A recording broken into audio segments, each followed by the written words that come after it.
This is Pucks and Seven with Ryan Paton and Victoria Matiash.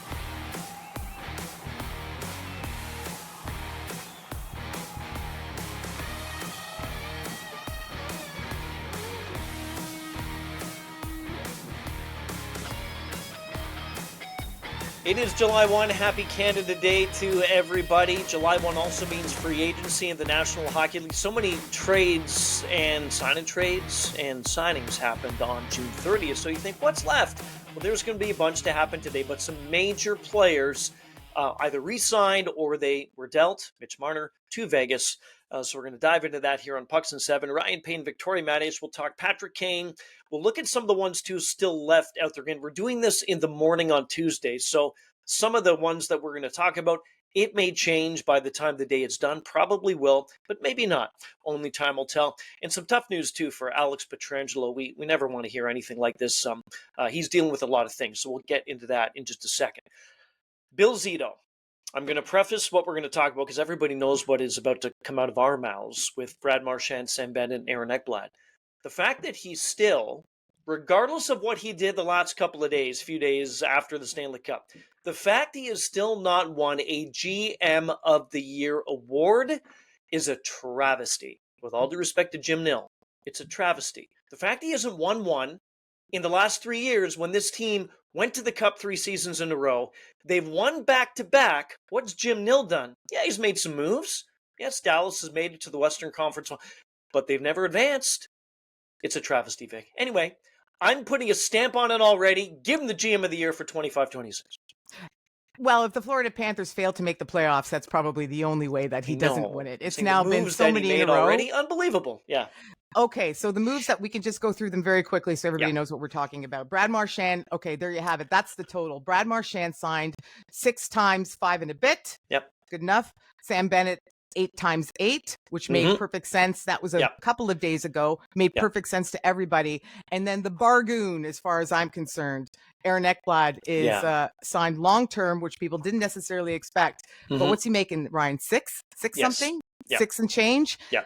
The fact that Bill Zito got Aaron Ekblad signed for 6 and change, I understand it's an 8-year deal, and I understand he's 29 years old, but he's 29 years old. He's not 34 years old. No. 29 years old. The fact they got him for 6 and change when Evan Bouchard is given over 10 million, we'll get to that in a bit, and Ivan Provorov is getting his money. The fact he got Ekblad signed for that, I think that was the magic. I think that was the pièce de résistance as part of what Bill Zito has recently done. Yeah, and you make a great point because I know that Ekblad in all the exit interviews and then the partying that they did, he was very adamant on, Florida is my home. I want to come back. And I know Bill Zito said a couple of days ago, and I'm paraphrasing, but it was essentially saying that he's trying to offer these players, not just the money, but he's offering them a chance to win, a place to play, a really good environment. And I think he was basically hinting at, I'm hoping that the players will see that.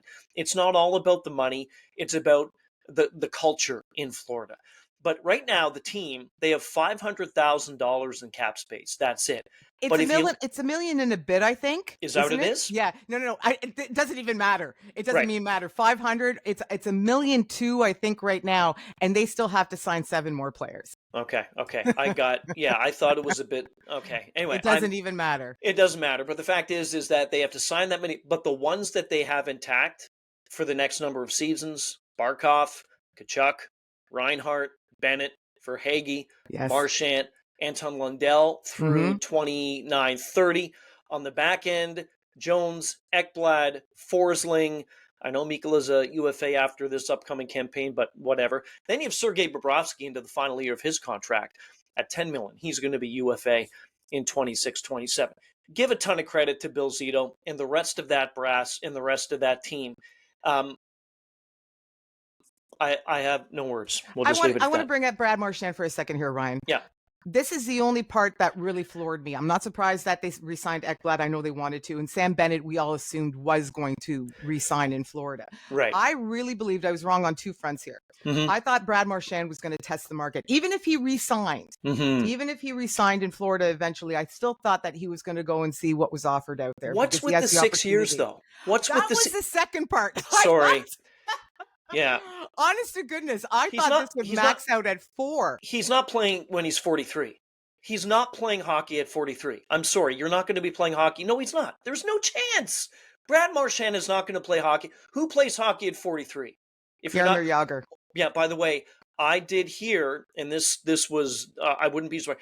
Bill Zito has been in touch with Yager. He's trying to get him to sign with the team. That's good. That's no, not yeah, bad. he is. Yeah, he not is. Bad. Not bad, yeah, Ryan. At 73, whatever his name. Anyway, sorry, go ahead. About the 6 years, yeah, I rolled my eyes, and you probably did the same thing. Oh, I thought I misread it because I thought this was, first of all, we were talking about 2 or 3, max out at 4, and that would take him to 41. So the fact that he got 6 years, the figure, the five and a bit is great. The figure is fantastic, but the 6 years is utterly hilarious. Coming back, and I understand we should all be applauding Bill Zito. This has been, you know, he did, it's been a fabulous trick. Just one more thing, though, on that.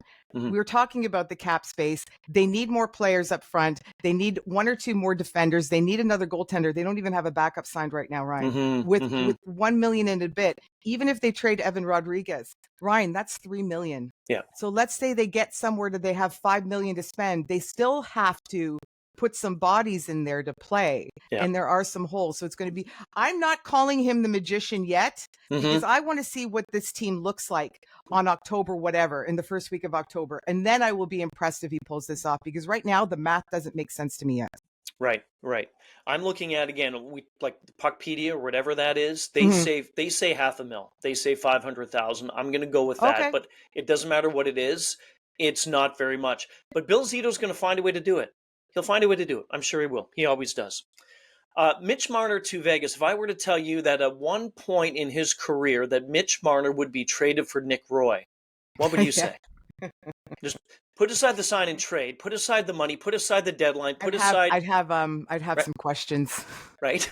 I'd have some questions. That essentially was what this is. And again, Mitch Marner, sign and trade with Vegas, Nick Roy coming to Toronto. Mitch signs that 8-year deal at $96 million. That's $12 million. So, and this isn't to slam Nick Roy, solid depth player. Not at all. And there's a lot of teams that would like to have Nicholas Roy on their roster. There's no question of that. But when you're looking at the player for player part of it, of course, there's a bigger story here, right? The Leafs were going to lose him for absolutely nothing today. Should it have got that far? So the fact that they couldn't trade him at the trade deadline for Mikko Rantanen or whoever else like they wanted to, at least they're salvaging something. I'm going to give True Living credit for that, because it could have been a bigger disaster. And now the Leafs got a pretty good depth player, but of course this is not a 1-for-1, but they are clearing up cap space as well. They weren't going to be able to trade. They weren't able to pay Mitch Marner the $14 million, which is the equivalent of the 12 in Vegas. Right. So it's just, I mean, you get what you can out of it, and you run with that and shrug your shoulders, I suppose. Yeah, and this relationship, and we've talked about this, I think this relationship has gone south for a little while. It has. And this was basically Toronto saying, we need to get something for Mitch Marner. We do. We don't want to let him walk for absolutely nothing. And they worked hard. The Vegas camp and the Leafs camp, they've been talking back and forth for days when this really started to gain some legs, even though, I mean, it was pretty much a given, I think, even weeks ago, that Mitch Marner was going to go to Vegas. That team was the leading team, I guess, from what we understood. So how would you categorize, and then we'll move on, what the Leafs will do? How would you summarize Mitch Marner's tenure in Toronto? If I were to ask you something. I'm going to call them, it was successful. 9 years. Yes. Okay. He averaged over a point a game. He was a dynamic player. He was a top 10 winger in the league. He entertained Toronto fans enduringly. So I understand the dissatisfaction with the playoff performance. He was still 0.9 points per game in the postseason, Ryan. Agreed. It wasn't a huge disaster. It actually burns my broccoli a little bit how Toronto Maple Leaf slams are really, really slamming this guy. Burns my broccoli. Yeah. Did you? But you get the gist of what I mean, right? Yeah. And to be honest, I don't mind a bit of burnt broccoli. It's tasty. Go ahead. Charred, not burnt. Charred, different. Yes. Charred broccoli is and glorious. You cooked a lot in the last week and change, so you know more about that than I have. We've been entertaining. Circling back to Mitch Marner.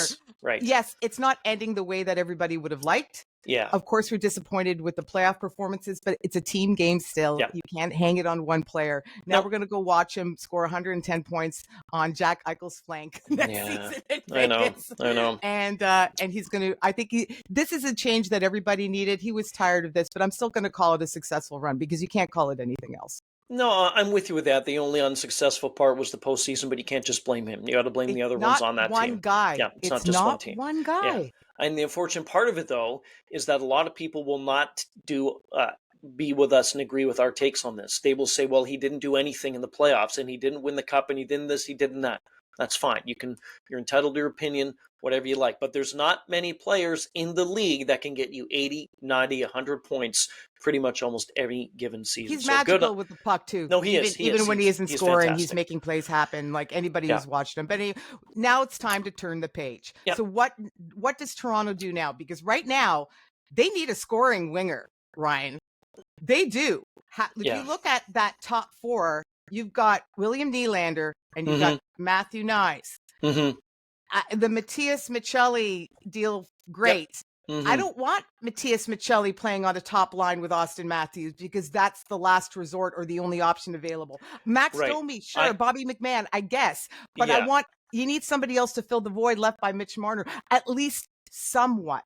Yeah, and I think they have about $7 million, close to that, maybe just south of that in cap space. But I saw this the other day about somebody put like 4 lines together, and then actually on Puckpedia, put 4 lines together, and they put the 3 sets of defensemen on, and they had Knies, Matthews, and Domi on one line, Michelli, Tavares, and Nylander on another. Then they had Scott Laughton, Nick Roy, Bobby McMahon on another, and I Steven like that Lorenz. line. Yeah, I do too. And then Steven Lorenz, who they did sign a 3-year deal.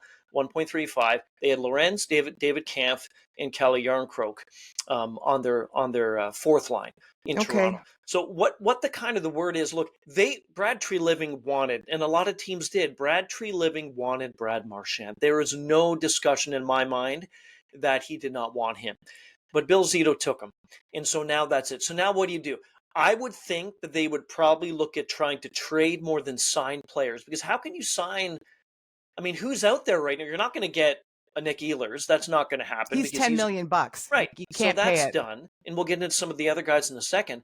But I think they need to find pieces through, to be honest, more of a trade. I think they need to sign. If you're saying that they need some extra bodies up front, defensively, they're set. I mean, no one's going anywhere defensively. And in goal, they're set as well. But it's just that, I don't know. It's it stinks for them that they didn't get Brad Marchand, because I really think. Now, can I propose to you this? Yeah, you sure can. How about signing Brock Besser? Make sure you're on your knee, though, when you propose. Anyway, go ahead. Carry on. As you were. How about signing Brock Besser? Yep. And then sometime in the summer moving a Järnkrok who only has a limited no trade clause. 10 team can't go there list. Yep. Something like that, maybe. If you want to shoot for the moon, otherwise, and I know the moon right now is Nikolai Ehlers and Brock Besser. We'll get to the UFAs in a minute because it's pretty much the bucket is empty, nearly empty at this point when it comes to completely unrestricted free agents. Yeah. Otherwise, Treliving has to look at the trade market, because Michelli, Domi, McMahon. No, I know. Okay. It's not. I've said this for a little while. I would dangle Max Domi in a trade. I would, and I could be in the minority with that, but I would dangle him. You get something in return. Kalle Järnkrok's intriguing. He's going in the last year of his contract, right? So, whatever team, if he does gets traded, whatever team that's going to take him will not have to pay him after this coming season. And the only problem is he only commands a couple of $1 million. Yeah, it's 2.1. That's the problem. Then you could add it to the $6 million that's sort of floating there. Maybe you can do something, but then you have to do something else creative as well. Treliving has his work cut out for him this summer. I'll tell you that much. He does. And they didn't get Marchand, but they got. He did a great job with Matthew Knies. Did a great job with John Tavares. Right, fantastic for those two as well. So good on him, and I'm sure they're going to keep the phones working for the Toronto Maple Leafs. Speaking of paychecks, Provorov, he re-ups in Columbus, and Evan Bouchard, Vic, re-ups in Edmonton with the Oilers. I'm trying to make eye contact with you. There you are. You're scratching. Okay, so you have some thoughts on this? I just think $10.5 million is ridiculous. I know it's only 4 years, but Aaron Ekblad is signing for 6. I think Bouchard is a heck of a defenseman. He's one of the best in the league. Just 10.5.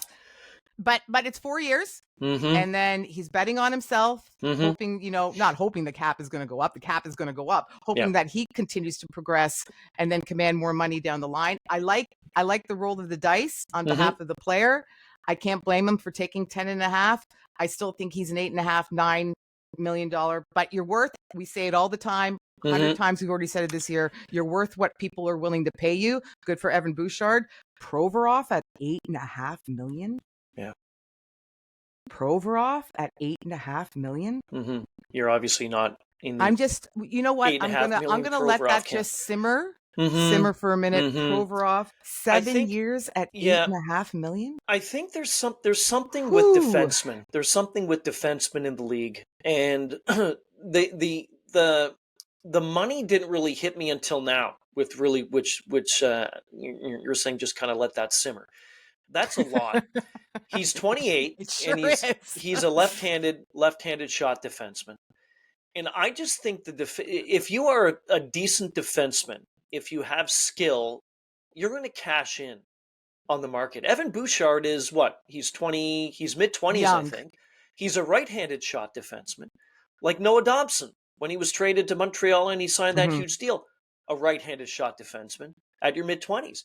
How many times do you go into an offseason or the trade deadline and teams say, we need a right-handed shot defenseman? It's true. Yeah. Evan Bouchard is 25. I get that. And now this is going to take him to 29 because it's only the 4 years. So if he does continue to, I think, again, I can't repeat this enough. It's just, he's a hell of a defender. He's a great, and I think defensively he's become better. He's been less of a liability, and he's one of the best puck movers in the league from that position. Also, you mentioned the right-handed shot. All of that. He's worth money. It's just the $10.5 million blows my mind. No, I'm with for them. You. I'm Congratulations, with you. And then you look at continue to actually, scoop it up.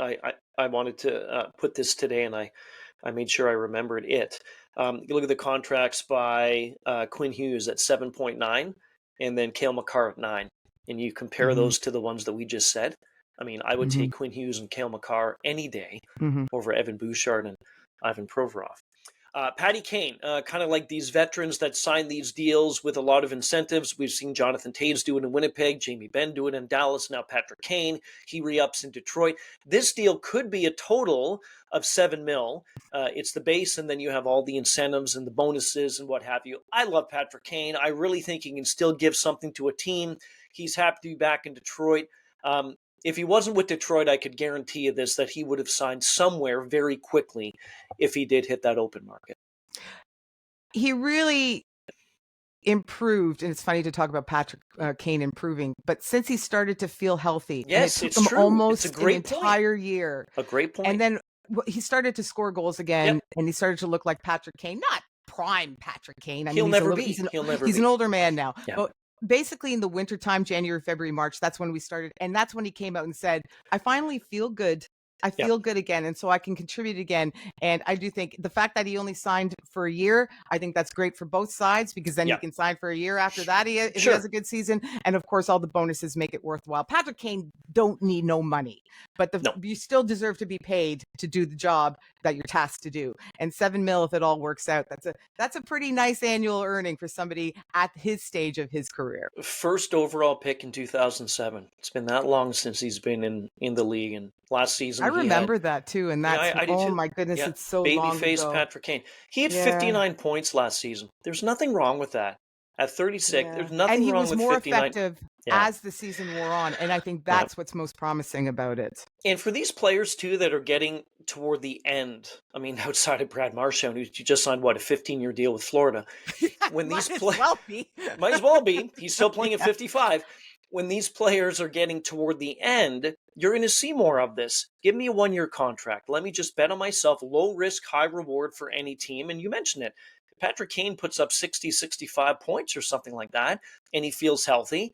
He can do that again the following season. So just keep on signing these 1-year contracts if you feel like it, because I still think he has a lot left in the tank, to be honest. It's good for the player as well, Ryan, because let's just say Detroit, again, doesn't impress, and Patrick Kane's like, okay, I gave this a go, and now I'm not obligated to them at all. Now I'm going to join the Los Angeles Kings or whoever. It seems to be in better shape to contend for a cup. So it's good for both sides. Everybody has a little bit of freedom.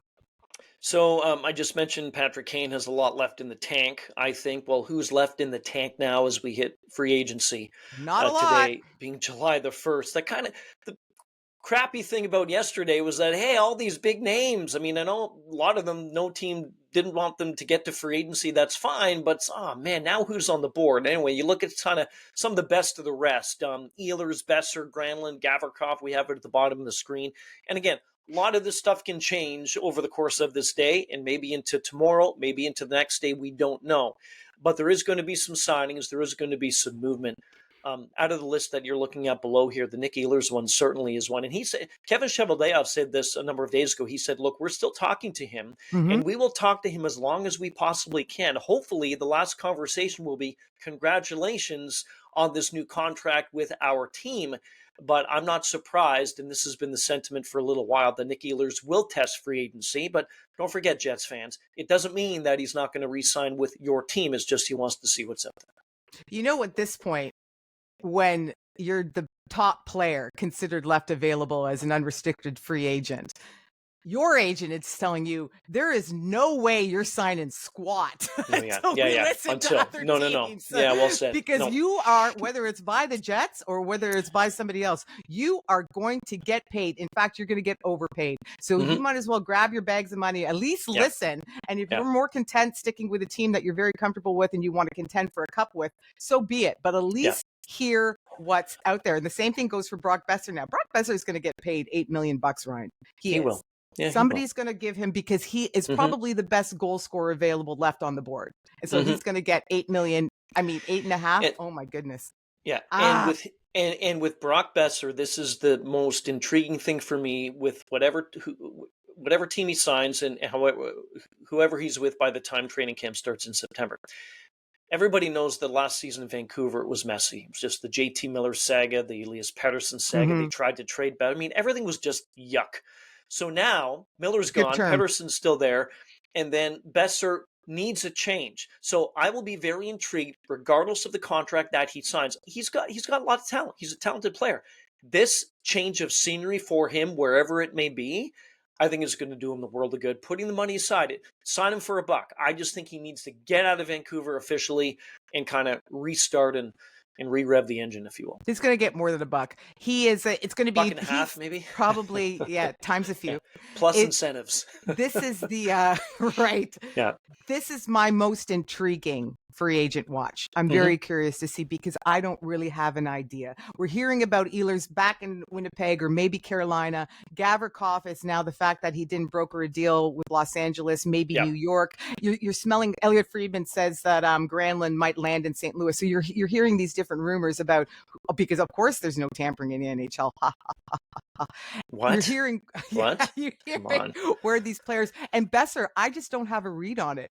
I don't have a read on it at all. So whether it happens today, July 1st, or tomorrow the 2nd, or maybe even the 3rd, if his agent wants to listen to absolutely everybody, it might take a bit of time. Throw this one quickly to you, and then we'll get to Alex Pietrangelo, and then we'll wrap. Corey Perry, all he does is lead teams to the cup and help lead teams to the cup. Right. He doesn't win cups, but he helps lead them to a cup. He's another example of a player that's going to sign probably a 1-year contract with whatever. I know Edmonton's trying to get him. There's a little bit of some hiccups involved, but I was reading too that maybe he'll entertain the idea of going back to Dallas and being with the Stars. But he would be, if you want to go back to Toronto or any other team that kind of wants to not only get through the postseason or first round, but really get over that hump and need the veteran leadership in that room, Corey Perry would be an asset to any team, any of the 32 teams, for cheap. Cheap and effective. Yeah. And I think people will be scrambling to get him. It's going to be up to him. I think I might be a little surprised to see him leave the Oilers. I think he's having a good time there.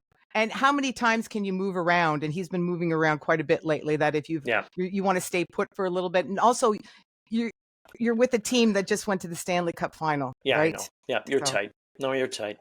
Again, free agency getting going at noon Eastern time today. So going to be some movement over the course of the afternoon into the next couple of days, and whatever it is, the summer is interesting. It'll be very much so in the next week in change. Last one. We never want to see any of this stuff, and certainly we wish the best for Alex Pietrangelo. So Vegas Golden Knights general manager Kelly McCrimmon said this. Alex is going to be away from the Vegas Golden Knights for this season. He's dealing with, and when I read this, Vic, my hips started to hurt. I mean, I'm in some pain, whatever, but not like this. His hips require, both of them, not one, both of them, require bilateral femur reconstruction, and there's no guarantee of success with that. So when I saw that, this is not something where, you may have some ligament damage, you need some surgery, take 2, 3, 4 months off, and we'll reevaluate after training camp in December, maybe come back. This to me is career threatening and potentially, I don't like to say it, but career ending. I don't think we're going to see Alex Pietrangelo play in the NHL again. The way that he's speaking in terms, I have to make the decision that's best for me. Yeah. I need to feel good again. It sounds like this guy hasn't felt good for a long time. Very long time. It sounds like playing hockey is making it much worse. Yeah. And when you use the term, I have to make the best decision for myself, or you use the words rather, I have to make the best decision for myself and my family. Mm-hmm. He's thinking life, bigger picture, which is exactly what he should be thinking. Yeah. Alex Pietrangelo has had a hell of a career. Yeah. He's played a gajillion years, drafted way back in 2008, 2 cups, 2 different teams, going to the Hall of Fame. Great leader. Great leader. Oh, that's what he's known for. Yep. He's going to end up in hockey ops in some, if not media work. 100%. I like him in hockey ops in some capacity when he feels better. And he's going to probably be working with the NHL for the rest of his working life, as long as he wants to. So this isn't the tragic ending that it has been for other players. Of course, you want to go out on your own terms. But honest to goodness, Alex Pietrangelo, future Hall of Famer. There's no question about it. Yep. So.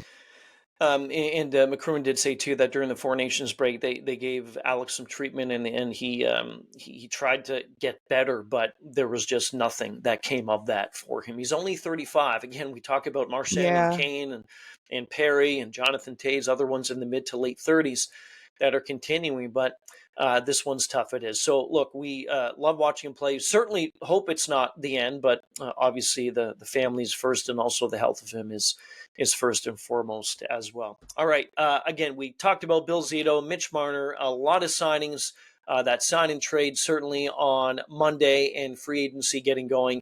Again, we're doing this in the morning on Tuesday, so it's almost ready to go here on this Tuesday. So quick question.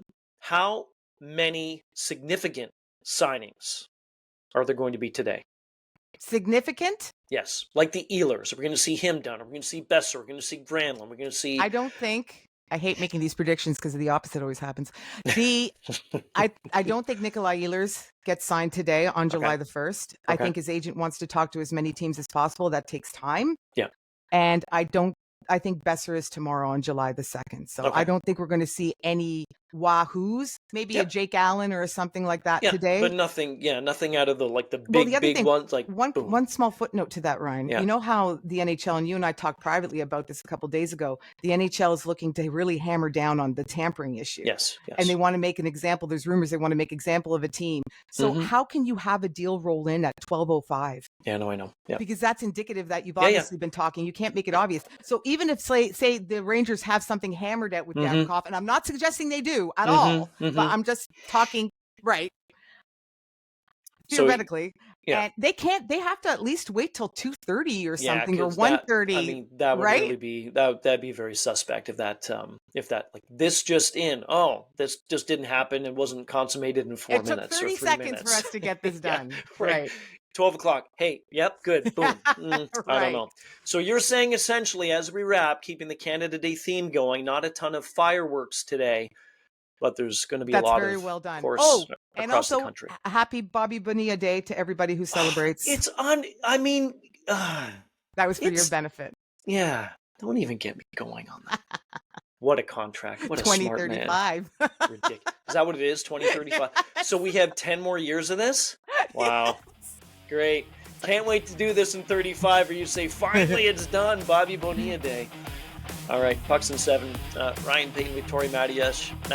And enjoy free agency. We'll be back, and we'll put a wrap to, we'll be joined by Jake Hahn on Wednesday, which is tomorrow. And we'll put a wrap again on Monday's happenings, Tuesday's happenings. And get his take on all of it, too. He's going to have a different perspective as well. Yeah, we'll talk then. This has been Pucks and 7, available on the SiriusXM app and wherever you get your podcasts.